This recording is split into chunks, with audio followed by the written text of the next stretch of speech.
Hello, this is Mason347 for basically my reaction and thoughts, well, post-reaction, to, E3. Yeah, I think I might as well give my perspective on the whole thing. I didn't watch all of the conferences. The ones I did watch were, Microsoft, Square Enix, Ubisoft, and also Nintendo. Those are the ones I pretty much watched. I'm not going to watch it. You think I'm going to watch EA or Bethesda's? I mean, maybe I was almost interested in Bethesda's, but EA, I have standards.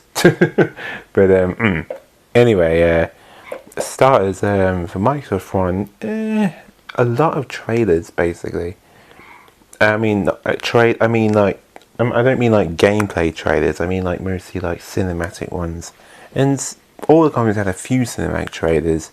But for the most part, they did show gameplay in some of them. For Microsoft, it's mostly cinematic ones.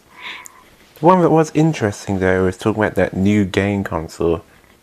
Well, again, keyword talking about it, we didn't actually see it. So I don't know what's going on with Project Scarlet, so, you know. Yeah.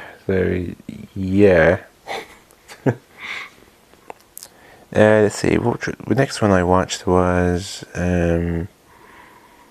Square Enix's one, yeah, that was it, yeah. That's what I watched next. Damn, they really did pretty well this time. Starting off strong with Final Fantasy 7 Remake. Man, that game looks awesome.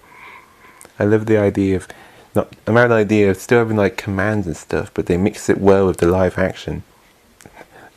That first boss, the Guardian Scorpion, actually looks intimidating, like a legitimate boss. I mean, when they showed off that boss battle, they actually had to cut out parts of it during the fight because of how long it was. And I'm thinking, wow, this is going to be a tough thing to fight. And stuff, so yeah. But it's interesting though, is that how material works in that game is that you have to charge up a bar first to use it.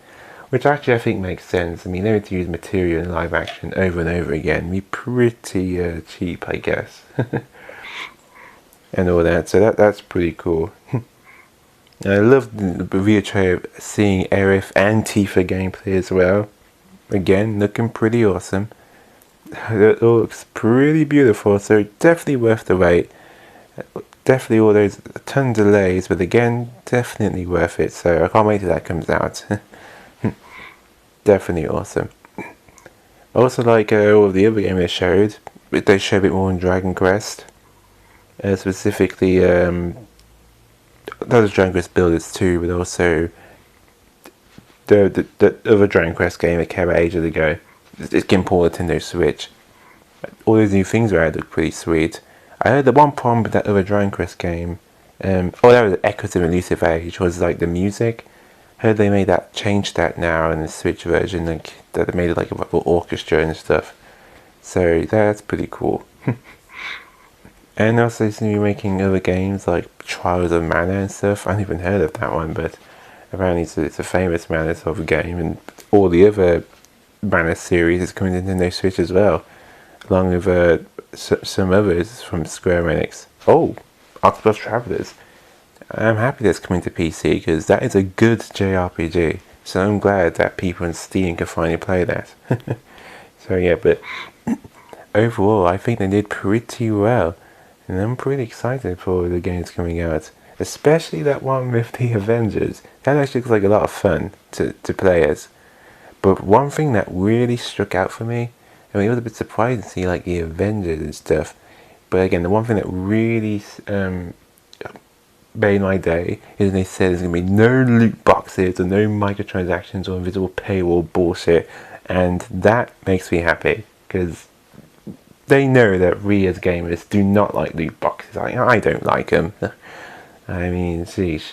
Even with a few exceptions, it's just gambling, really. So yeah, I'm glad that the fact said that, and the fact that all the updates coming to are going to be free. So that's pretty cool.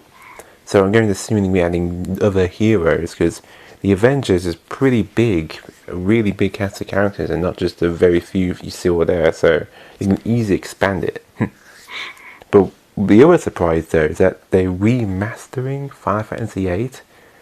I mean, wow. Honestly, I thought they were dismissing it on purpose because they thought they were embarrassed by it or something, because they skipped them into 7, then skipped them into 9, then into 10, 10 2. I mean 10 2.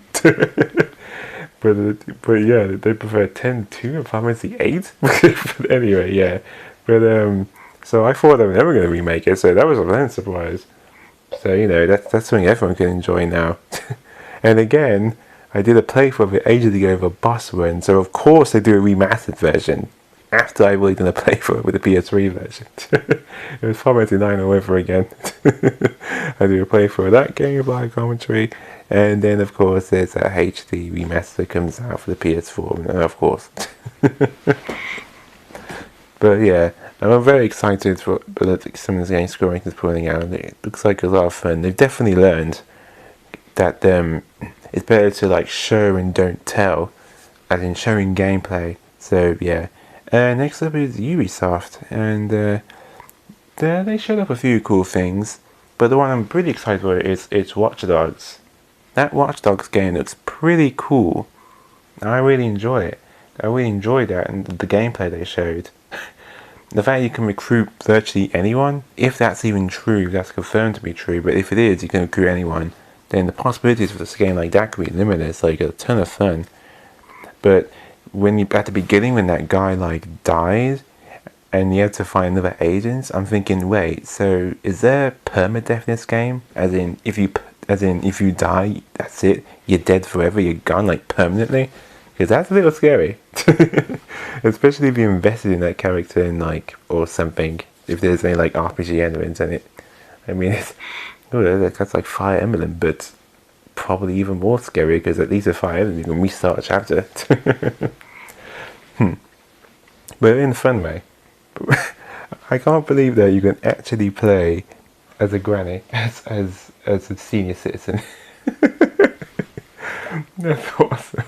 That is so awesome. I mean, it did say anyone. So yeah, that is crazy. But they did show a lot of other things from Tom Clancy's and stuff. I think quite a few games from Tom Clancy's actually. There was a Ghost Recon, another Ghost Recon game that's from Tom Clancy's, and another Rainbow Six, and I think it was his mobile app to about 3 of them, so it was real busy.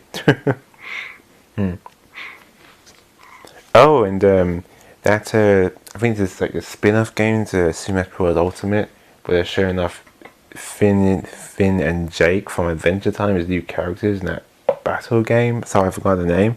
That was surprising, but I actually watch Adventure Time, so I find that pretty cool. But yeah, that was Ubisoft's one.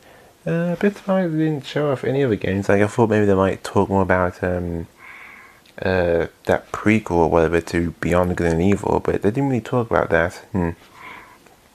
But then there is Nintendo, and of course save the best for last, and it's actually the shortest one. All the others is an hour long. That was 40 minutes. So don't let that discourage you, because they did get straight to it.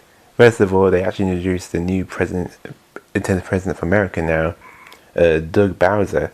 And he made a funny joke with this Bowser having a tie on, talking, saying that he's in charge of it now. But yeah, judging by that, I think Nintendo America is in good hands. I mean, the guy's last name is Bowser. But more importantly, man, it was nearly hit after hit with Nintendo. Boom, boom out the park. I mean, so many good games. I'm so glad I have a Nintendo Switch. Because, man, most of them just look so cool. And I can't believe they're actually making a sequel to Breath of the Wild. Yeah, at the very last trailer. That was nuts. Surprisingly, they didn't talk anything about Bayonetta 3 or anything. Or anything to do... I understand they weren't going to talk about Metroid Prime 4. Because I remember I did a development video saying it started from the top. But nothing on Bayonetta 3 though, so...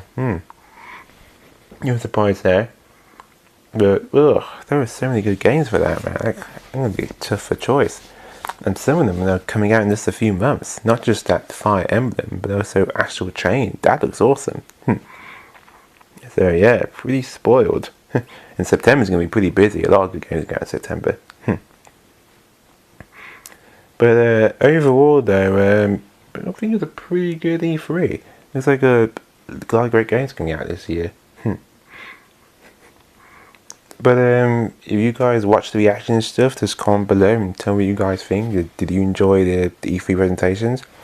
If you actually watched the EA or Bethesda ones, comment below and are they as bad as people think? Because honestly, I didn't seem really interested compared to the others. But yeah. But I am still practicing my art and stuff. I'm getting a little better. I'm reading a few books and just trying to draw along the way. The YouTube tutorials are really helpful as well. It's just consistency. You guys will use a little bit a day to get better and better and stuff. Being more practical and all that.